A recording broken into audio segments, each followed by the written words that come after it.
Eh bien, bonjour à toutes et à tous. On se retrouve aujourd'hui dans une nouvelle vidéo dans laquelle on va analyser l'entreprise ASML. Voilà, donc préparez-vous. Et avant que la vidéo commence, n'hésitez pas à vous abonner à la chaîne YouTube, c'est hyper important, et à mettre un like aussi. C'est également très important pour le référencement de cette vidéo et de la chaîne YouTube. Donc voilà, et si jamais vous avez la moindre question pendant la vidéo, ben, n'hésitez pas à la mettre en commentaire. Et puis si vous avez une remarque aussi, mettez-le en commentaire. Et voilà. De plus, si vous voulez vous inscrire sur DEGIRO ou Boursorama, qui sont mes deux brokers, alors DEGIRO pour le compte titre et Boursorama pour le PEA personnellement, et ben n'hésitez pas à passer par le lien qui est en description. Vous allez avoir un bonus, notamment sur Boursorama, vous aurez jusqu'à 120 euros de bonus, et sur DEGIRO, vous pouvez avoir jusqu'à 100 euros de frais remboursés. C'est-à-dire que vous allez pouvoir trader, faire passer vos ordres gratuitement. Donc, alors ASML, qu'est-ce que c'est? ASML, c'est l'un des leaders mondiaux de la fabrication de semi-conducteurs en Europe. Voilà, ils sont basés aux Pays-Bas, et ils sont cotés sur Euronext et le Nasdaq.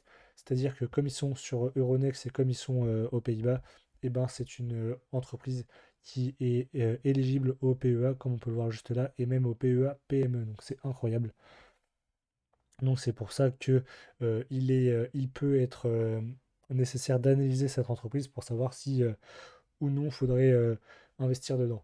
Donc on va commencer tout de suite euh, par le compte de résultat déjà, et le compte de résultat prévisionnel.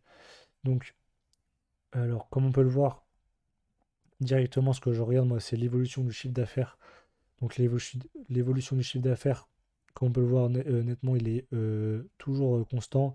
Et alors, d'après les prévisions, il serait également toujours en hausse, d'après 33 analyses, ou 25, ouais, une vingtaine d'analyses. Donc c'est plutôt correct. Même là, bah, après là, de 2020 à 2024, ça a toujours été en progression, donc c'est très bien.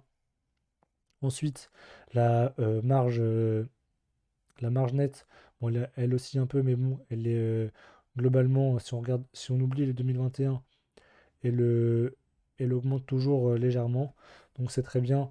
Et d'après les analyses, elle devrait également toujours augmenter, donc c'est incroyable. Ça permet de faire encore plus de résultats d'exploitation. Et bah, c'est pour ça que le résultat d'exploitation augmente toujours d'année en année. Et dans le futur, normalement, ça devrait suivre la même tendance. Et idem pour le résultat net, pardon. Au niveau du PER, donc le PER, c'est combien de fois les bénéfices on paye l'action. Donc il est de 34 actuellement en 2025. Alors peut-être qu'on va pouvoir le voir autre part. Je sais plus. Bon, c'est pas grave. Il est de 34, 34 et là 32 en 2026. 34,7, c'est un poil haut pour moi, c'est vraiment haut. Mais bon, on va pas rester là-dessus. Pour moi, c'est un peu surévalué. C'est-à-dire qu'on paye l'entreprise actuellement, au cours actuel, 34 fois les bénéfices.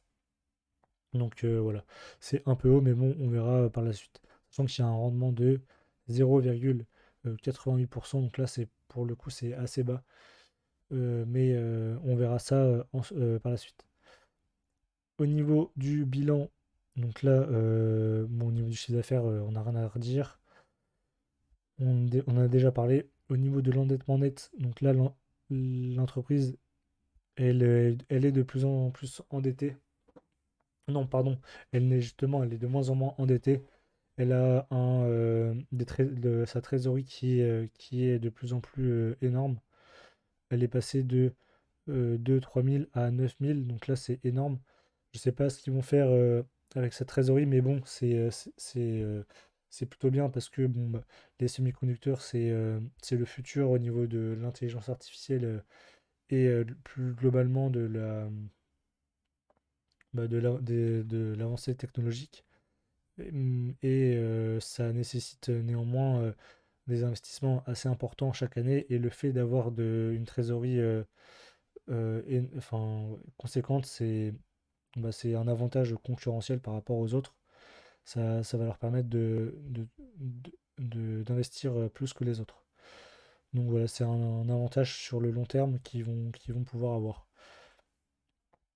Ensuite, au niveau, il n'y a que ça, oui, il y a que ça à lire. Ouais, l'EBITDA, il est toujours en constante croissance. Bah, c'est un peu pareil avec le résultat d'exploitation. Sur quelque chose, enfin sur deux, trois choses près, c'est la même chose, c'est le même calcul. Et voilà, au niveau de l'évolution historique du rendement, il est de 0,9%. Alors, je crois que j'avais fait une petite note là-dessus. Ah non, j'ai pas fait de note. Ok, j'avais fait des notes uniquement sur le return on equity, qu'on va aller voir tout de suite d'ailleurs. Le ROE, le return on equity, c'est un peu ce que vous allez, c'est un peu votre retour sur investissement à vous. Donc il est actuellement de 47%. Donc si on regarde sur mon petite note, au-dessus de 20%, c'est excellent. Donc là, 47%, ça dépasse tous les scores. Donc c'est super. Il y a un bon retour on equity. Donc voilà, c'est-à-dire que vous allez pouvoir avoir un rendement propre sur vous par rapport à votre investissement qui sera de 47%. Donc c'est très bien. Alors pour vous expliquer ça, le retour on equity, c'est le résultat net divisé par les capitaux propres, ou plus, euh, plus généralement, c'est le résultat net par action, ou le bénéfice net par action, pardon, le BNA. Donc je ne sais pas où est-ce qu'il est, on peut le trouver quelque part. Voilà, qui est là, le bénéfice net par action, qui était de 20 euros. Voilà, qui était de 20 euros, qu'on divise par le prix de l'action. Donc actuellement, le prix du cours de l'action, si je mets ASML, voilà, Euronext Amsterdam, qui est actuellement à 800 euros. Donc si vous faites ça, vous allez pouvoir trouver le taux de 47% qu'on avait juste en dessous. Donc voilà, c'est plutôt très bien, 47%. Mais je viens de penser que j'ai oublié de parler du dividende. Alors, je ne sais pas où est-ce qu'il est.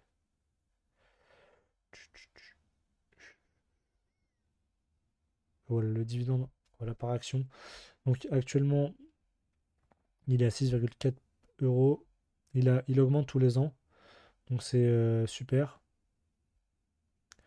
Et il devrait, selon les analyses, augmenter. C'est, alors, 5 euros ou 6 euros, c'est très bien, vous allez pouvoir vous dire, mais pour une action à 800 euros, c'est pour ça que ça explique le faible rendement. Parce que là, bon, vous avez un rendement qui est très bas. Après, c'est plutôt une entreprise de croissance. Vous pouvez voir que là, elle peut monter, pourquoi pas, vers les 1000 euros. Donc, ça vous fait une belle plus-value. Donc, c'est plutôt une entreprise croissance que rendement ASML. Donc, vous allez pouvoir plus faire de la plus-value en faisant un coup, vous l'achetez et après vous la revendez dans quelques années, plutôt que euh, vivre des dividendes par rapport à, enfin, contrairement à d'autres boîtes où là, c'est plutôt des entreprises qui peuvent être orientées en rendement. Donc là, on peut voir que leur stratégie, c'est pas de rincer les actionnaires par des dividendes, mais c'est plutôt d'investir et de toujours faire croître leur, euh, leurs revenus pour, satisfaire les investisseurs et avoir de bons résultats. Donc voilà. Donc sur le plan fondamental, eh ben, franchement, c'est une plutôt bonne entreprise. Hormis que le fait que le rendement est bas et que le PER il est un peu haut, il est un peu surévalué actuellement par rapport au résultat net. Mais bon, c'est une bonne entreprise. Sur le niveau du chiffre d'affaires, du résultat net et tout, il n'y a rien à dire. Elle a une bonne trésorerie, c'est-à-dire qu'elle va pouvoir bien investir en 2025, 2026, etc. Il n'y a aucun souci là-dessus. Euh, le ROE est excellent. Et voilà, le seul bémol, c'est le prix qui est haut et le dividende qui est bas. Mais après, le dividende qui est bas, c'est un faux problème parce que ça peut s'équilibrer par une bonne croissance. Au niveau de l'action, bah franchement, 800 euros, c'est un- on peut se dire que c'est cher, mais là, on est dans une bonne tendance. Vous pouvez voir que ces 3 dernières semaines, on a passé les moyennes mobiles, c'est-à-dire qu'on passe de nouveau en tendance haussière. Donc là, on ne sait pas jusqu'où on va aller. Peut-être qu'on peut aller jusqu'aux 1000 euros, peut-être, on ne sait pas. On verra bien. De mon point de vue, alors cette vidéo n'est pas un conseil en investissement, hein. De mon point de vue, ça peut être le moment d'acheter ici euh, pour aller chercher le nouveau, l'ATH. Ouais, c'est ça, l'ATH. Le all-time high. C'est une bonne occasion parce que là, on peut voir que, vous voyez, on a tapé les moyennes mobiles. Voilà, on a retapé, voilà, on a rebaissé. Et là, on l'a passé. On l'a cassé fort le 15 septembre. Dans la semaine du 15 septembre. Donc voilà. Bah voilà, en plus on avait fait plus 15%. Là actuellement cette semaine on est à plus 2,5%. Donc voilà, pour moi c'est une bonne solution. ASML c'est une bonne entreprise. Après à vous de faire votre propre recherche, votre propre analyse.